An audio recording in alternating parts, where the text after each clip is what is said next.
So this is how to create a custom reply. First of all, you type your message and then you click on the three dots icon below. You click on template and then you move your cursor down to save draft as template and then you move it to save as new template and then you put a title. I want it to be 25th get together. So I click on save. So I've created a new template.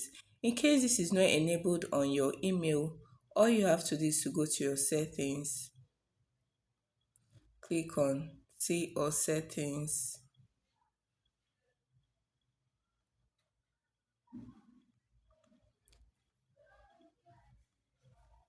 and then you click on advanced, click on templates. You see it's enabled on my Gmail. So, but if it's on disabled, it won't be able to work. So you have to enable it and then you scroll down